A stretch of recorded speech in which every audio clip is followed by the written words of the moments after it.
नमस्कार, मैं हूं संतोष। सिटी न्यूज वैन रीवा की सांध्यकालीन समाचार सेवा में आपका स्वागत है। प्रस्तुत है आज के मुख्य समाचार। रीवा जिले को मिली एक और फ्लाईओवर की सौगात। बता दें कि 36 करोड़ की लागत से रेलवे मोड़ गोढ़र में नवनिर्मित रेलवे ओवरब्रिज आज जनता को समर्पित कर दिया गया है। चुनाव आचार संहिता के चलते इसका लोकार्पण नहीं किया गया, लेकिन निर्माण कार्य पूरा हो जाने से आमजन को आवागमन में किसी भी तरह की परेशानी न हो, इसके लिए इसे शुरू कर दिया गया है। अब लोगों को सतना और रेलवे स्टेशन की तरफ आवागमन में असुविधा नहीं होगी। शहर के गोढ़र में रेलवे फ्लाईओवर शुरू हो जाने से रीवा के विकास की एक और कड़ी जुड़ गई है। बुधवार की दोपहर रेलवे फ्लाईओवर जनता को समर्पित कर दिया गया। लोक निर्माण विभाग ब्रिज द्वारा दी गई जानकारी में बताया गया कि ओवरब्रिज का निर्माण पूरा हो जाने के बाद उसे शुरू किया जा रहा है, ताकि शहर में जाम से लोगों को निजात मिल सके। खास बात यह है कि इस रेलवे ओवरब्रिज का निर्माण रीवा से सिंगरौली जाने वाली रेलवे लाइन के चलते किया गया है। आपको बता दें कि राष्ट्रीय राजमार्ग के साथ में बनने वाले रेलवे फ्लाईओवर के निर्माण की स्वीकृति रेलवे विभाग द्वारा दी गई थी, परंतु यातायात का घनत्व अधिक होने से तीसरे लेन का निर्माण की स्वीकृति भी देनी पड़ी। 28 महीने में बनने वाले इस रेलवे ओवरब्रिज में लेट लतीफ़ी कोरोना संक्रमण काल के चलते हुई थी। हम आपको बता दें कि पूर्व मंत्री व रीवा विधायक राजेंद्र शुक्ला के अथक प्रयासों का ये परिणाम सामने है। रेलवे ओवरब्रिज बनकर तैयार हो गया है, जो आज जनता को समर्पित कर दिया गया है। हालांकि इसका लोकार्पण चुनाव आचार संहिता के चलते नहीं हो पाया, परंतु ये विधिवत जनता के उपयोग के लिए समर्पित कर दिया गया है। बताया गया है कि आचार संहिता समाप्त होने के बाद इसका विधिवत लोकार्पण किया जाएगा। आपको बता दें कि विजय कंस्ट्रक्शन कंपनी के द्वारा उनके एमडी विजय मिश्रा के द्वारा इसका लोकार्पण किया गया है। इस दौरान डीएसपी मनोज शर्मा सहित अन्य गणमान्य नागरिक उपस्थित रहे। प्रस्तुत है प्राप्त जानकारी के अंश। लोकार्पण किया गया है इसका लोकार्पण नहीं है ये लोड टेस्ट के लिए जो है इसको देखने के लिए किया गया है।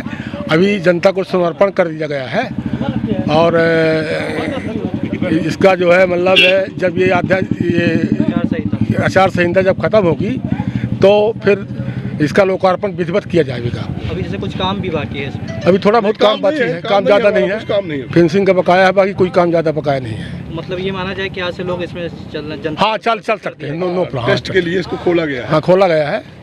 शुभ नाम आपका? विजय कुमार मिश्रा, एमडी हूँ, मैनेजिंग डायरेक्टर हूँ कंपनी का। फर्जी एफआईआर के खिलाफ धरने पर बैठे बीजेपी विधायक, पुलिस ने शुरू की जांच। एसडीओपी बोले निर्दोषों पर नहीं दर्ज होगा मामला।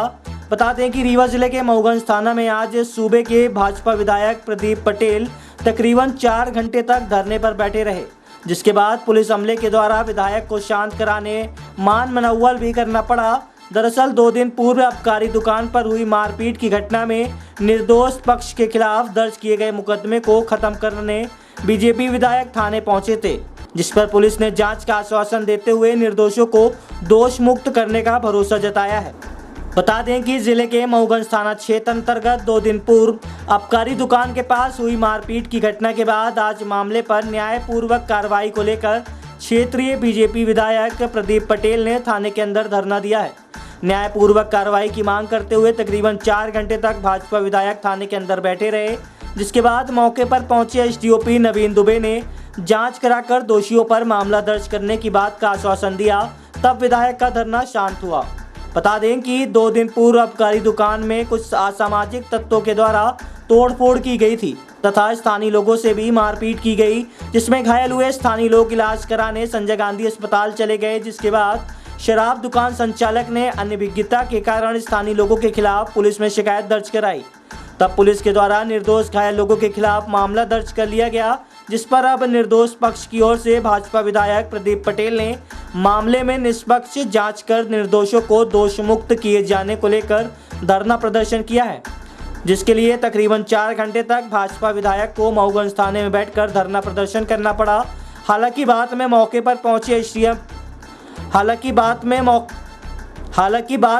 पर पहुंचे एसडीओपी के द्वारा विधायक को शांत कराया गया है। प्रस्तुत है एसडीओपी मऊगंज नवीन दुबे से प्राप्त जानकारी के अंश।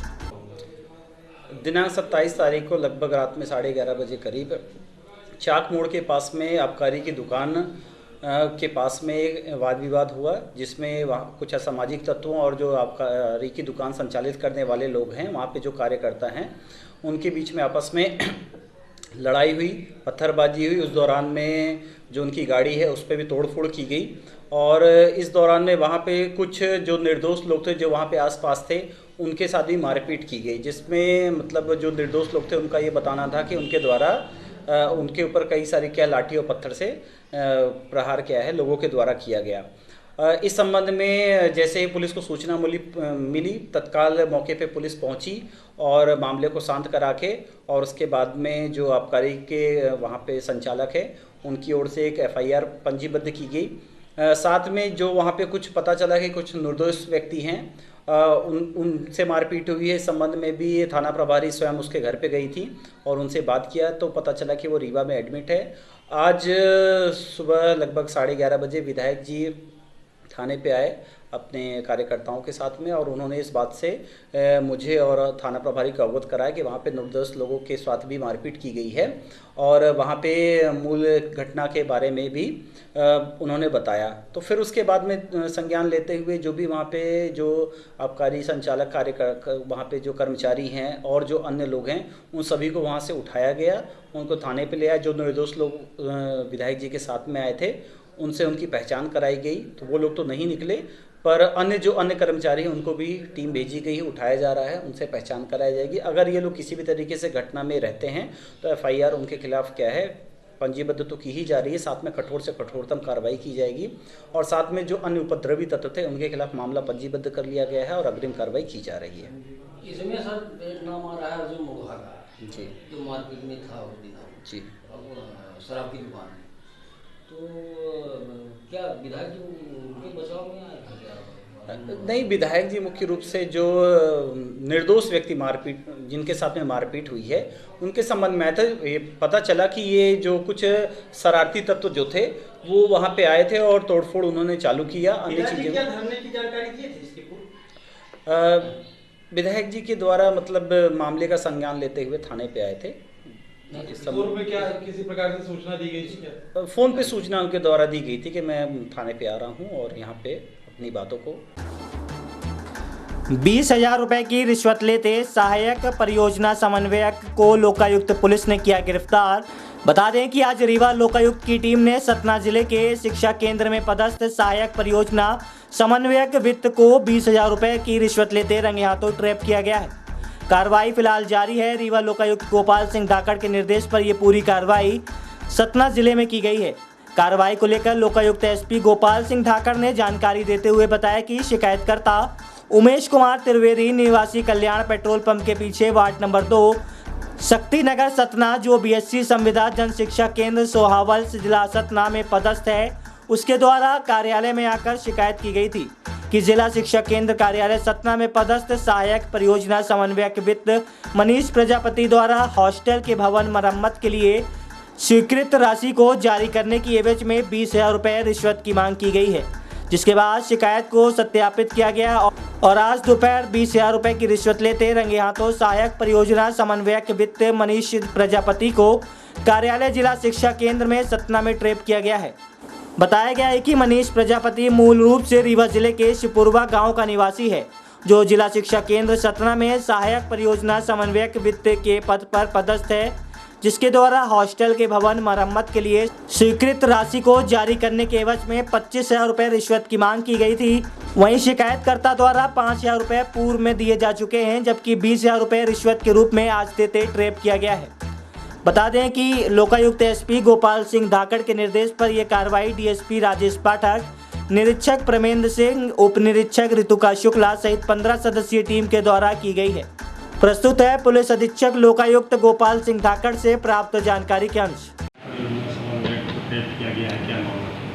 ये सर्व शिक्षा अभियान जो संचालित है केंद्र सरकार द्वारा, जिसमें राज्य सरकार और केंद्र सरकार के द्वारा जो एक स्कूल शिक्षा अभियान के दौरान जो चल रहा है कार्यक्रम, उसी में जो आवेदक हैं उमेश त्रिवेदी हैं। ये बालक छात्रावास है सोहावल जिला सतना में।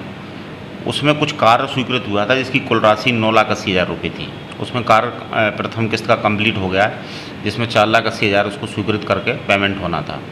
उसी सिलसिले में जो वहाँ के वित्त अधिकारी हैं, बीएससी जिनको बोलते हैं जनपद शिक्षा केंद्र में, मिस्टर मनीष प्रजापति, उनके द्वारा इस 4 लाख 80 हज़ार राशि को स्वीकृत करने के वजह में 25,000 रुपये की जो है रकम उससे आवेदक जो है बालक छात्रावास का इंचार्ज उमेश त्रिवेदी, उनसे 25,000 रुपये मांगे गए। 5,000 रुपये पूर्व में लिए गए थे और 20,000 रुपये लेते हुए आज लोकायुक्त रीवा ने सतना में, जिला शिक्षा केंद्र सतना में कार्यालय में आज जो है उसको मनीष प्रजापति को 20,000 रुपये लेते हुए रिश्वत रंगे हाथ गिरफ्तार किया। कार्रवाई अभी जारी है।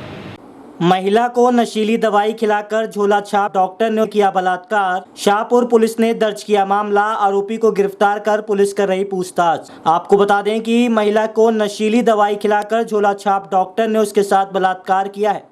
विरोध करने पर आरोपी ने पीड़िता का मोबाइल तोड़ दिया और जान से मारने की धमकी दी।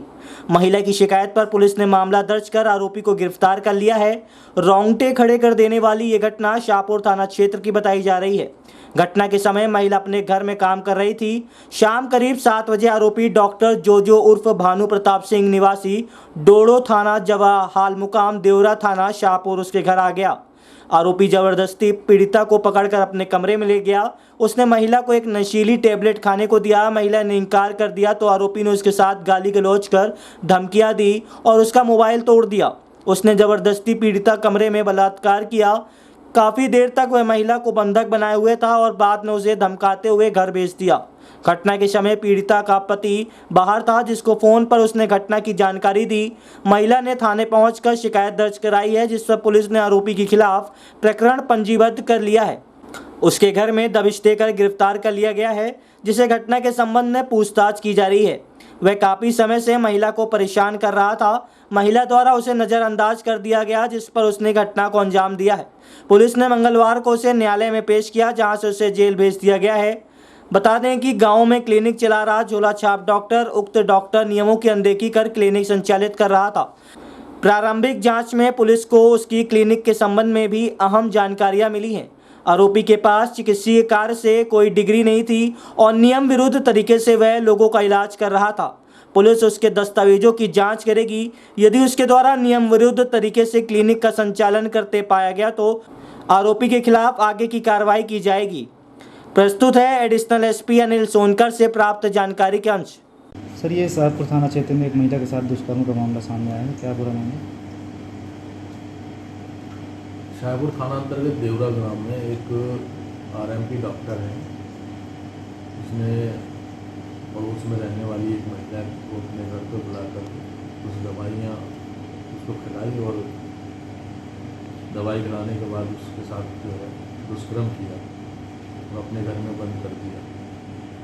महिला जो दूसरे दिन अपने मायके में रही और उसके बाद खटकड़ी चौकी में आकर के घटनाक्रम के बारे में बताया।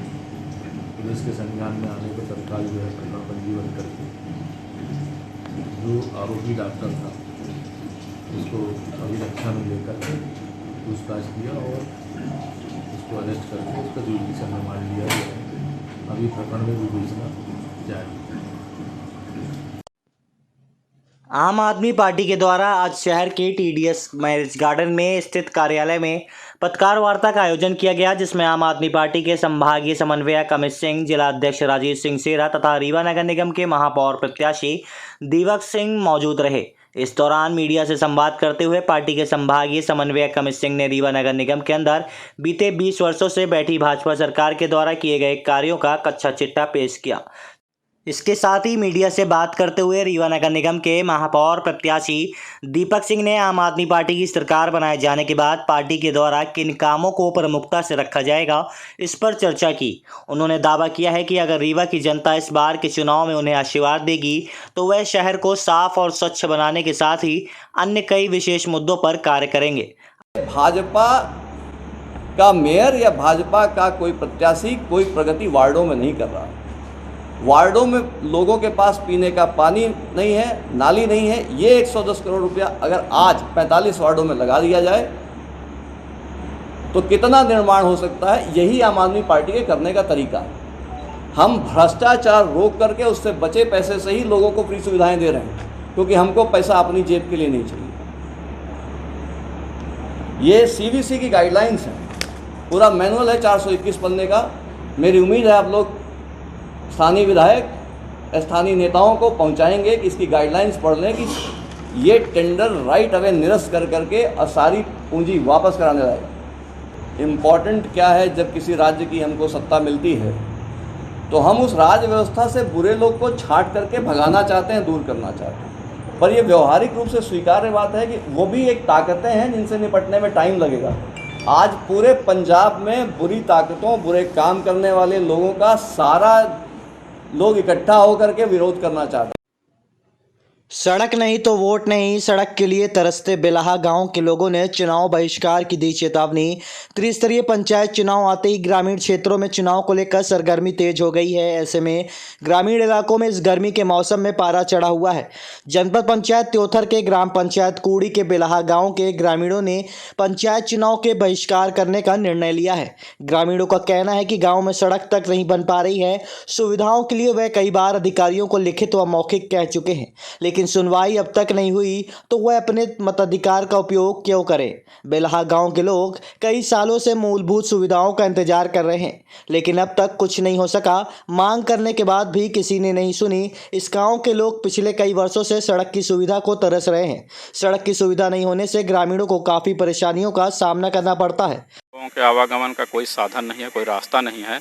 हम लोग रास्ता विहीन है। ग्राम पंचायत कोड़ी का ये टोला बेलहा है, यहाँ आने के लिए कोई मार्ग नहीं है। बच्चे और महिलाएं सब जो है बड़ी परेशानी से जो है किसी तरह से निकल पाते हैं। अगर कोई बीमार हो जाए तो उसको ले जाने के लिए कोई यहाँ मार्ग नहीं है। एम्बुलेंस जो है 1 किलोमीटर दूर से हम लोग चारपाई पर ले जाते हैं मरीज को, तब एम्बुलेंस का सहारा मिलता है। मध्य प्रदेश शासन, उनको हमने आवेदन दिया है, माननीय मुख्यमंत्री महोदय को हमने आवेदन दिया, लेकिन आज तक कोई कार्रवाई नहीं हुई रास्ते के संबंध में। हम लोगों के पास कोई चारा नहीं बचा है, इसलिए हम लोग चुनाव का बहिष्कार करेंगे। समस्या है रोड तो रोड का कैसे लोग नहीं जा पाते हैं। अगर बच्चन का स्कूल जाए के बाद बहुत दिक्कत होती, लोग बीमार हो जाए तो चारपाई पर ले जाए पड़ता है। रोड की समस्या है। 200 साल पुराना गांव बसा है, यहाँ आज तक न रोड बनी न कुछ हुआ। SDM कलेक्टर सबके यहाँ दरखास्त दी गई, मुख्यमंत्री विधायक कोई सुनने वाला नहीं है।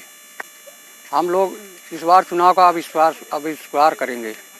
आज की खबरों में बस इतना ही। कल हम फिर हाजिर होंगे कुछ नई खबरों के साथ। तब तक के लिए हमें इजाजत दीजिए। नमस्कार।